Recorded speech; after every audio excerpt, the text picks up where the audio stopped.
Good morning, afternoon or evening time. um, it's a funny thing, this thing called time. Hi, it's morning for me. The sun is low in the sky, and you know, so there's this thing called A Course in Miracles, and it says that each day should be devoted to miracles. What a statement! So it's like we wake up in the morning and what should we do with our day? Well, there's all sorts of things. Brush our teeth, go to the bathroom, hopefully, maybe take a shower, eat, go to work. There's all these things to do in the day, but what shall we devote our day to? Well, this interesting little thing called A Course in Miracles says we should, and I don't use the word should very casually, but we should devote our day to miracles. So, two questions. Why? So, two questions I'll try and answer. Why should we, and what's a miracle? So, first of all, what's a miracle? So, according to A Course, a miracle is a shift in perception. That's an interesting. What on earth is a shift in perception? Well, I'll give an example. Um, a shift in perception, there was someone who I had a resentment towards. And so I used the principles of A Course in Miracles. And what I recognized is, I had all these thoughts like, oh, this is such an awful person, and they've done all these awful things, and da da da, and all these thoughts, da da da da da, running through my mind. And so I worked the principles of A Course in Miracles. And what I realized is this is a person just like me who's doing the best they can. And just like me, they're less than perfect. The specific words or the specific idea was like, okay, this person is not like 100% inspired by spirit all the time. Just like me.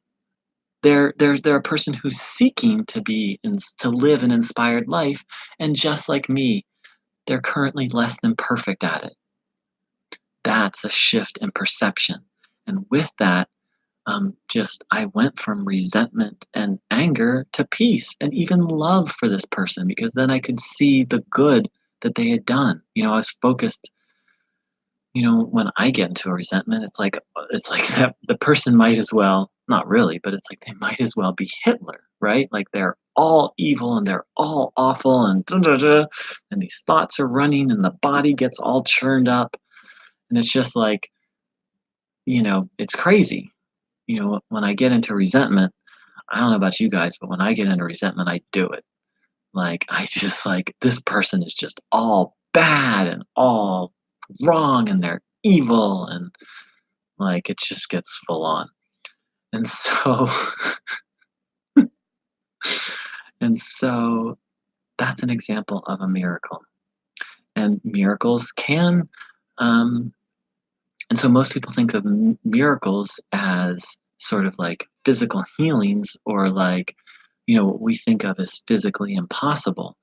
Um, and according to the course, that's actually a healing, which is a side effect of a miracle, of a shift in perception. So, and I've experienced many, many healings myself. They're very real to where something in the body can just, in an instant,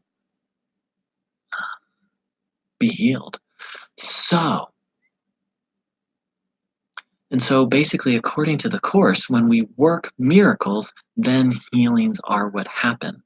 And a healing being a shift in the world we perceive, what we usually call the physical world, uh, such as an illness vanishing in the body, such as synchronicities happening in the world, such as coincidences, things that generally is what people think of as miracles, but which the course would actually call a healing.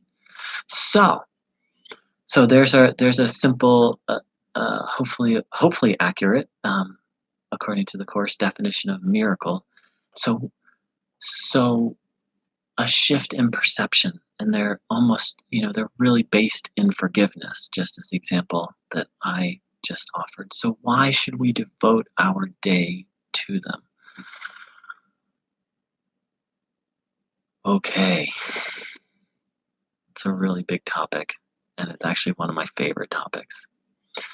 So, according to A Course in Miracles, all the suffering, all the suffering that we see and experience in this world is caused by what it calls attack thoughts.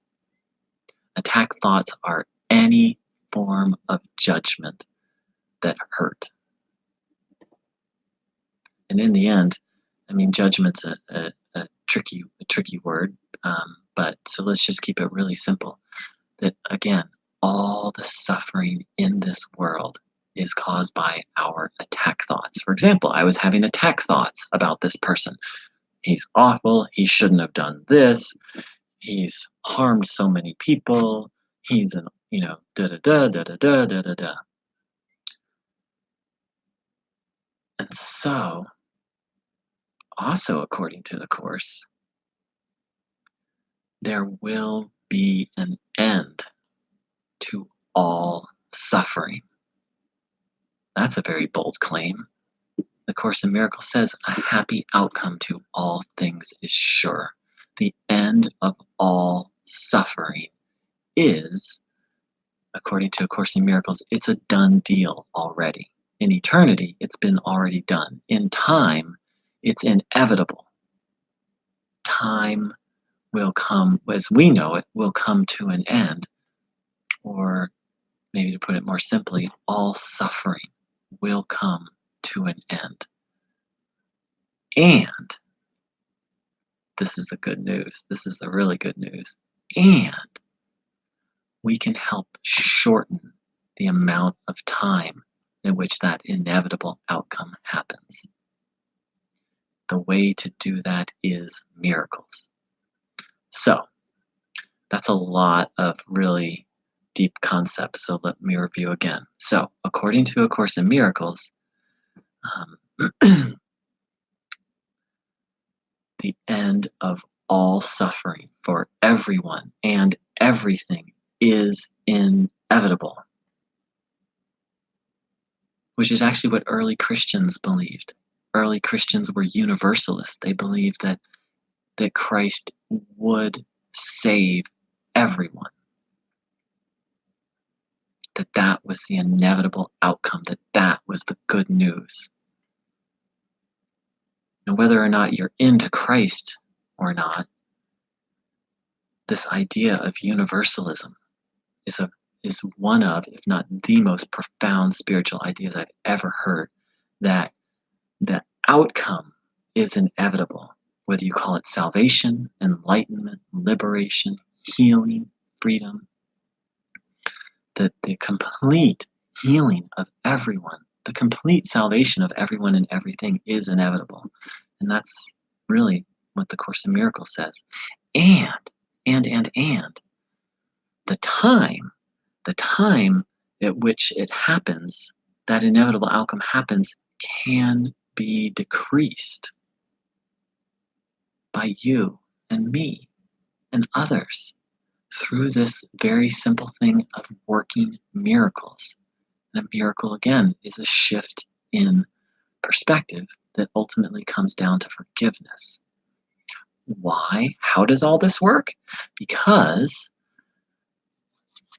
all the suffering and misery that we see in this world is caused by attack thoughts, attacking with our mind, which of course then can lead to behavioral attacks.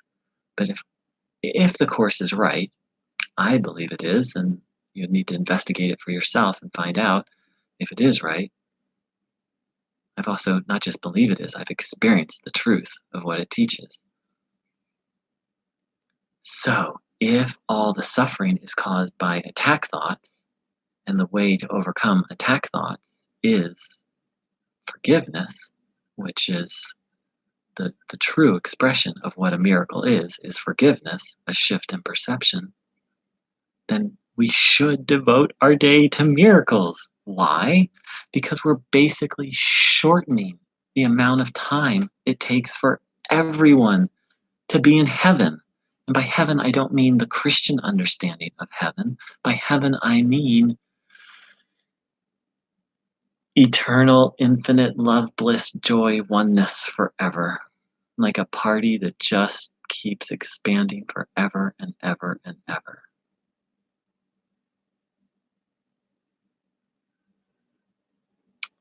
And you and I can have a part, not in creating heaven, but in bringing about,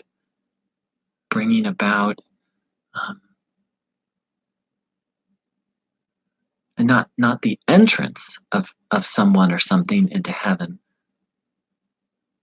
but decreasing the time it takes for you, for me, for everyone to have infinite, eternal bliss, love, joy.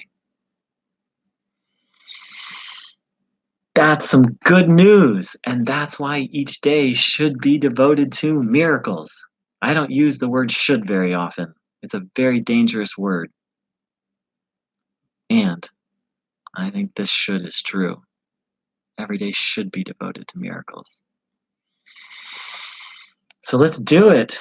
Divine creations, divine marvels, sons and daughters of God. Because I think, can we see the light? I think so. That light up there, that's what we are. We're just this expansive, beautiful light. Through working a miracle, we can see that in ourselves and others. Then we can save time.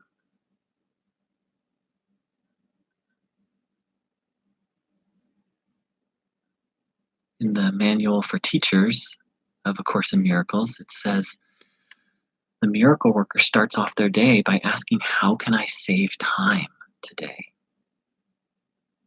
And if you really take this to heart, that the outcome, that heaven, and I know there's so many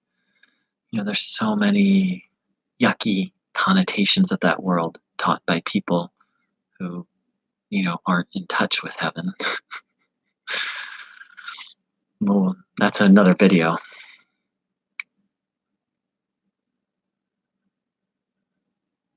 So we can serve heaven in a sense. We can serve infinite love, joy, bliss. And we can taste it. We can taste it right here, right now. So let's save some time today. Let's save some time